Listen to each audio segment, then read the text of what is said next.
Today, we are diving deep into a really foundational text, Ngugi wa Thiong's Decolonizing the Mind.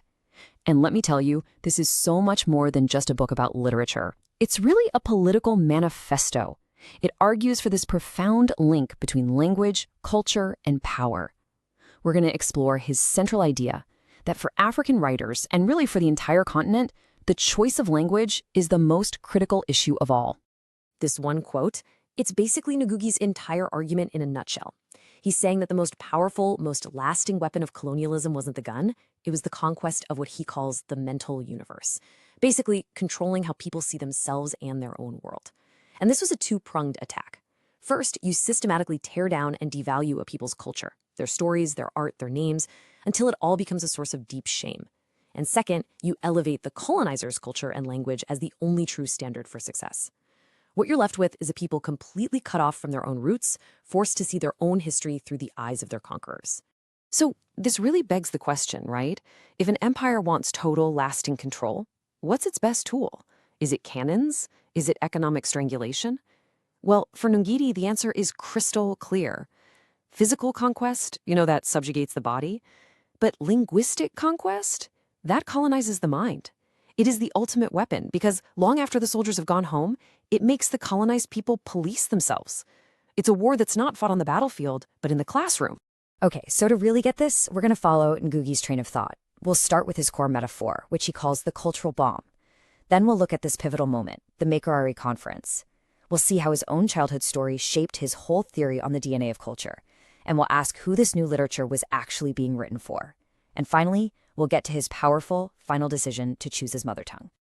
All right, let's kick things off with that central metaphor. To really describe the devastating psychological hit of colonialism, Ngugi came up with a term that is just unforgettable. He called it the cultural bomb.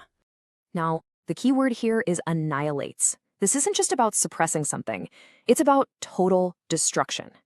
The cultural bomb works by cutting a child's connection to their own heritage, making them believe that their own language, their own history, even their own names are things to be ashamed of. The end goal is to create what he calls a wasteland of memory, a past so empty and pathetic that they feel forced to embrace the colonizer's culture as the only way forward. It's basically a weapon of psychological warfare. And look, this wasn't just some abstract idea he was kicking around. Ngugi saw the effects of the cultural bomb playing out in real time, right in front of him, among the smartest people on the continent at a huge gathering of Africa's literary giants, the Makerere Conference. So picture this. The year is 1962. The place is Makerere University in Uganda. All across Africa, new flags of independent nations are being raised for the first time. It's this moment of incredible hope, of real radical possibility. And right here, the continent's greatest writers, people like Chinua Achebe, Willis Soyinka, and a young student at the time named James Ngugi, they all gather to answer one really urgent question. What exactly is African literature? Well, the whole problem is right there in the title of the conference itself, a conference of African writers of English expression. See those last three words? They give the whole game away. It's this huge assumption that nobody even thought to question. Before the debate even started, the conclusion was already baked in. The language of the colonizer was just accepted as the normal, default way to express a newly freed African identity. So what did they talk about? They got into what Ngugi later called these evasive abstractions. They asked, does the story have to be set in Africa? Does the author have to be African? They even wondered if a European writing in Swahili could be an African writer. They were passionately arguing about the wine inside the bottle, but they never once stopped to question the bottle itself. So, with all these brilliant minds in one place, with the future of an entire continent's literature on the line, there was this giant elephant in the room. A massive, foundational question that was just never brought up, never seriously put on the table. What was it? The unasked question was this: shouldn't African literature be written in African languages? The fact that this wasn't even a subject for debate, man, that was the ultimate proof that the cultural bomb had already done its work. The mental universe had been so completely colonized that its most brilliant minds just accepted, without a second thought, that their own mother tongues weren't good enough for the highest forms of art. So you might be asking, how does this happen? How does this kind of mental takeover get so total? For Ngugi, the answer isn't in some grand academic theory. It's in the painful, real-life experience of his own childhood, which was violently split between two different worlds, each defined by a different language. And the contrast couldn't be more stark. At home, Ngugi lived in the world of Gikuyu. That was the language of community, of telling stories around the fire, of his family in the fields. It connected him to his world. But then, he'd go to the colonial school, and it was like entering a completely different planet. This was the world of English, a world of individualism, of competition, of reading foreign books about things like daffodils and English winters that had nothing to do with his life in Kenya. It created this deep split, a disconnect between the language of his actual life and the language of his education. And this disconnect wasn't just encouraged, it was violently enforced. We're not talking about a gentle nudge here. If a child was caught speaking Kikuyu in school, they faced immediate, humiliating punishment. Corporal punishment, caning on their bare buttocks. The message was brutally clear, and it was burned into a child's mind with pain. Your mother tongue, the language of your home and your heart, is a crime. But the system was even more twisted than that. Teachers would give a button to a student and tell them to pass it to anyone they heard speaking Kikuyu. At the end of the day, whoever was stuck holding the button got punished. This literally turned children into a secret police force against their own friends. It completely shattered any sense of community trust and made English the language of safety and success, while Kikuyu became the language of shame and punishment. So taking all of this personal, painful experience, Ngugi develops this really powerful theory about what language actually is. He argues that we get language fundamentally wrong if we think of it as just a neutral tool for communication. This right here is the absolute core of his whole argument. Language, he says, has a dual character. Yes, of course, it communicates information. It's a tool. But, and this is so much more important, it carries culture. It's like the collective memory bank of a people, encoded with their entire history, their values, their humor, their unique way of seeing the world. English carries the cultural DNA of England. It simply cannot carry the cultural DNA of the Kikuyu people. To think it can is like believing you can separate a soul from a body. Ngugi breaks it down like this. He traces language all the way back to our most basic human activities.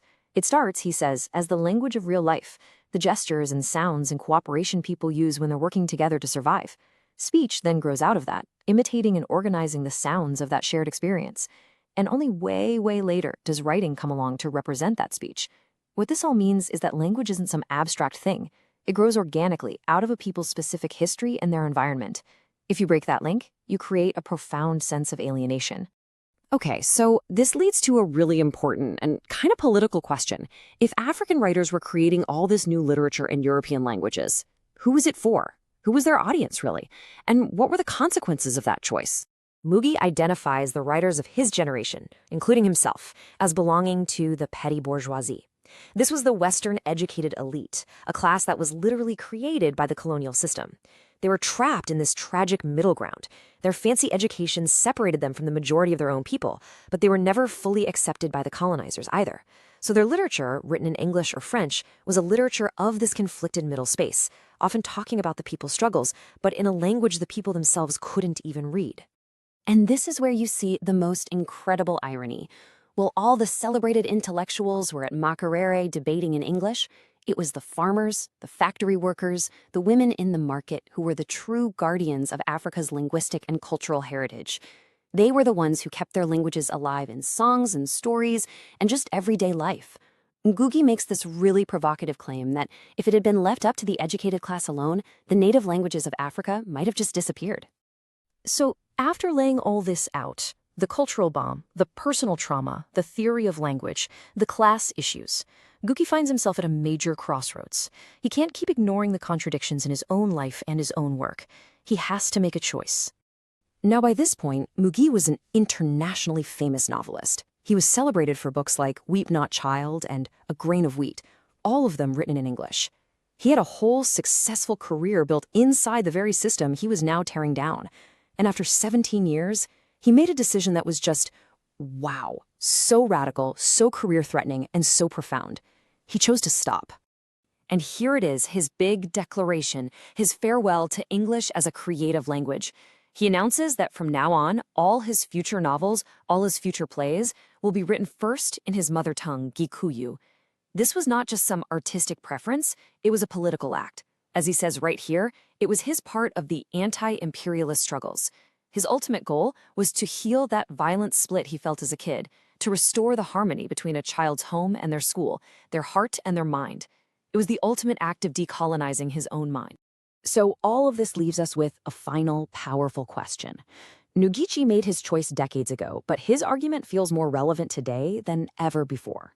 In our hyper-connected world, totally dominated by just a few global languages online and in the media, what does it really mean to reclaim a local language?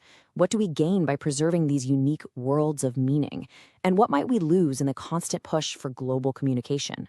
Ngugi's work is this profound reminder that language is never just words. It's a world, it's a history, and it's a battleground for the mind.